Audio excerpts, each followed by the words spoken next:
plants, the green frontier. These are the discussions of the podcast Horticult.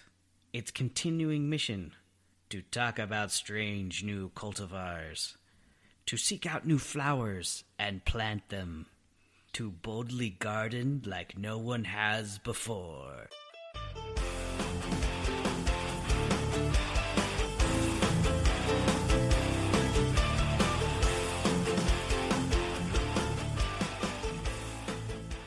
Hey, what's up, everybody? This is Blaine from the Horticult.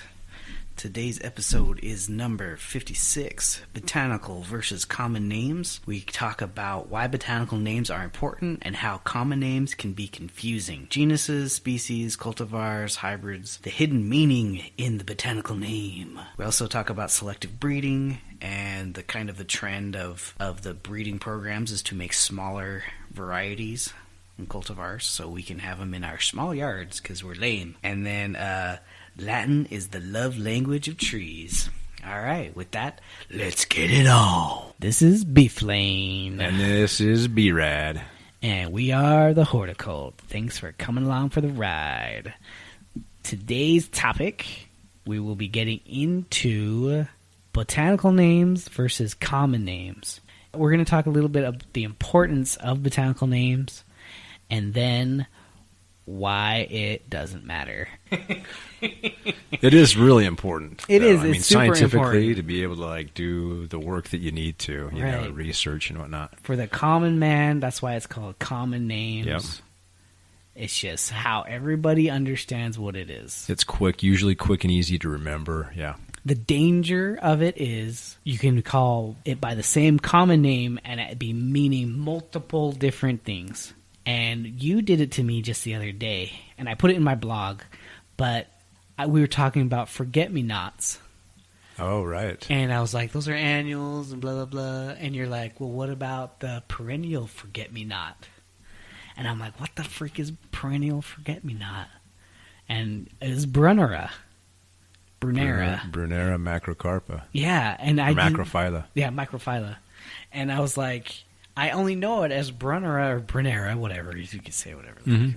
But it's like, I had never heard it called perennial forget-me-not. They're not even in the same realm.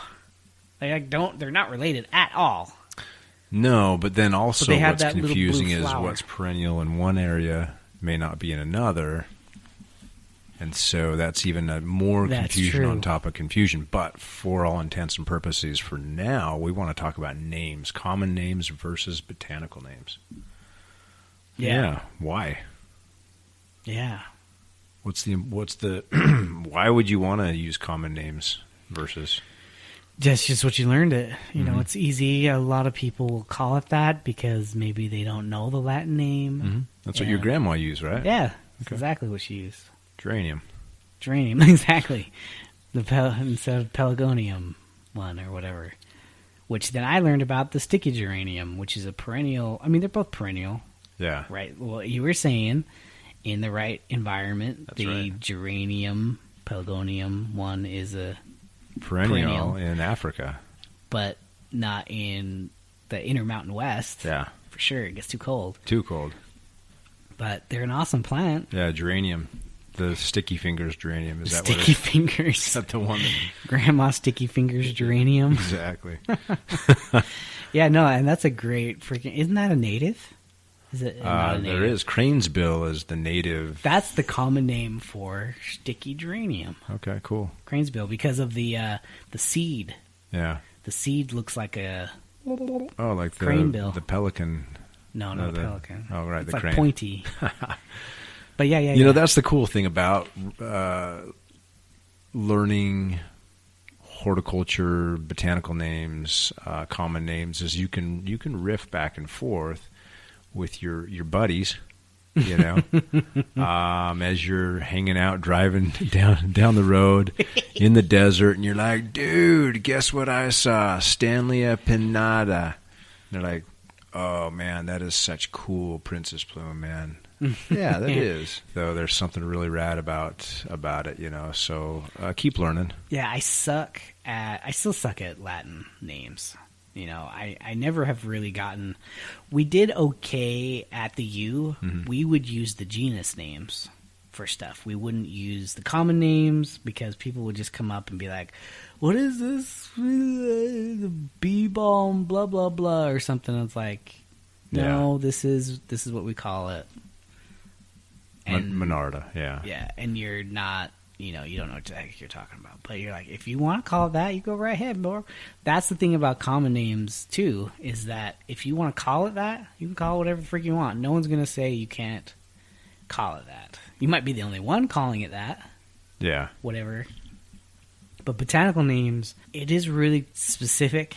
So, yeah, I mean, if you really want to get crazy, then you've got the kingdom and phylum and... Oh, yeah, no going that far. All that business. But... Poaceae. For all intents and purposes, really what we do is we start at the genus, right? And that describes kind of the... We always say family. Oh, it's the oak family, or it's the maple family. But really we're saying genus because like Acer is for maple, Quarkus is for oak. The thing is once you get beyond that, you start getting more detailed and specific, and we know that the devil is in the details, right? Yeah, yeah. And so we could just go around everywhere and be like, oh, look at that nice oak. Oh, look at this nice oak. But if you really want to start doing some detailed work on those specific varieties, and they do act differently with their species name. So it goes genus, species. And weren't you saying something about how with species, that's where there's a description epithet or notation in a species that describes how that plant grows or what it looks like. And it can go further into the cultivar. So, like, sometimes it's named after, like, the species is named after someone who discovered it. Or it could describe something about it. So, like, I just did a blog on Columnar Norway maple, and the botanical name is Acer Plantainoides columnar. I looked up Acer in Latin, what it, like, literally meant, and it was called eager. Like, that's the word for eager. So it's eager and Plantainoides. So Plantainoides describes the flat disc shape in the seed pod in like the little helicopter thing. So if you break open the helicopter, you look at the seed, and it is flat and circular. So Plantainoides describes that little seed part of it. And then columnar is like a column. And you'll see that with a many variety. That's kind of a new kind of cultivar breeding program for trees now, is to get those, because people are having less yard.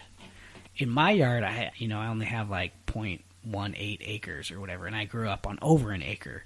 So it's like we had a bunch of regular sized trees that they weren't hybrids at all. They weren't any sort of specific. We have a bunch of freaking Norway maples out of my house. Yeah, and they grow to regular normal size. Yeah, regular normal size, huge. Some of them are from seeds, so they're genetically jacked. You don't know what you're getting. They're just, or volunteers. The columnar one it grows like a column. It goes upright, very narrow, compared to the common one. And so that's really cool how descriptive that can be. Genus, species, cultivar. So it not only describes the seed and that portion of it, the little samara from that, but it describes the growing habit. And there are a lot of... That's kind of another cool hidden component about learning botanical names, is it's not just a bunch of gibberishing and gibbly-gook, whatever. There's kind of some hidden meaning, and... you guys are all familiar with Harry Potter. There are a lot of Latin names, plant names in particular, that are used in that. I don't know. I don't know why I brought that up, but it's just kind of a cool. It just makes your world bigger and more colorful and more interesting. And man, that's it's also a good way to help memorize botanical names. As far as like how that seed looks in that plant. I know that with the Utah juniper, Juniperus macrocarpa. Macro obviously being big, carpa is the seed, so it has a very large seed. It's well endowed, you know? And it's describing, what was the mossy cup one, the mossy cup oak, something like that, where it's the same thing. It actually cup is part of the botanical name. So it's like when you take the acorn out of it, you have that little cap, and it's actually describing the cap as a large cap oak. Very cool. So, wow. Is that the one you just said? No. You said a juniper. Juniper, yeah. Yeah. So it's like... you know what, though? There's a Quercus macrocarpa, too. A Quercus macrocarpa. I'm yeah, sure so of it. carpa is the cup. Yeah. Or seed. And then it like... And there's always new hybrids, like you were mentioning before. They're genetically... the breeders are genetically modifying... I don't know, not genetically, but they are selecting for certain plant traits that are beneficial, and it's kind of like now you can have a little small, more bonsai size shrub or tree, whereas before you were stuck with the ginormous, the Mondo Imondo. You know? Mondo Imondo. It's true. And that just doesn't work for a lot of people these days, you know, with the smaller yards. So it's kind of cool that's taking place and whatnot. And they're just trying to be more commercially sound and find trees that we'll buy. And so by breeders selecting that, then when they name that new species and cultivar variety, they'll probably put maybe some kind of like identifying terminology in so there. So that's the other thing too. You got to think there's kind of a brand name that gets put on things, and that kind of could be absorbed into the common name aspect. So like I was thinking about, a lot of people, especially in Utah, have issues with elms. So you have the Siberian elm. The American elm is the one that had issues before and died out from Dutch elm disease. And they came up with this. It's actually, I don't think they came up with it. So it's the Chinese elm. So it's kind of close to Siberian people. My dad, he told me from when I was little, he called our Siberian elms Chinese elms. Oh. I mean, you kind of think about it, it's kind of close, Siberia and China, whatever, you get mixed up. But that's a confusing part of it, so they changed the common name from the Chinese elm because of the confusion with the Siberian elm and marketed it different, and they call it the lacebark elm. It's kind of a softer way to describe that tree, and people are like, oh, do you have a lacebark? Because if you say Chinese, they think, ooh. But the botanical name is exactly the same, right? Yeah, exact same. Yeah. So they just changed the common name, boom, all of a sudden sales are through the roof. And they're making up cultivars of those, so there maybe there's some that have a lighter color leaf, or they grow in a different habit, but they're all still Chinese elms. Oh. Another quick one that we, and I'm sure many other places have problems with, is that weed, that vining weed. What do you call that? Oh, the old morning glory. Yeah. Morning glory, the bindweed. Yeah, bindweed. So, do you have the botanical name on you? No. I don't either. I was hoping you did. I don't. I was thinking Tribulus terrestris or something like that. Yeah. But it can tell a story. The old botanical name. But what I was going to say, yeah, since you're bringing this up, so that is a perennial weed, the bindweed, and its annual cousin is a ornamental, and they also call it morning glory.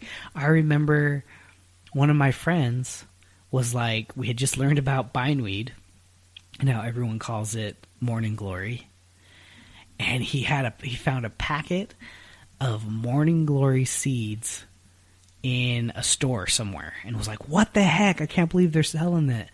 And because he didn't know the difference between the annual and the perennial weed, he thought they were selling the seeds of the perennial weed. But because of that confusion, they're very similar. They grow very vigorously. They have their stem wrap around stuff, though they don't have the little tendrils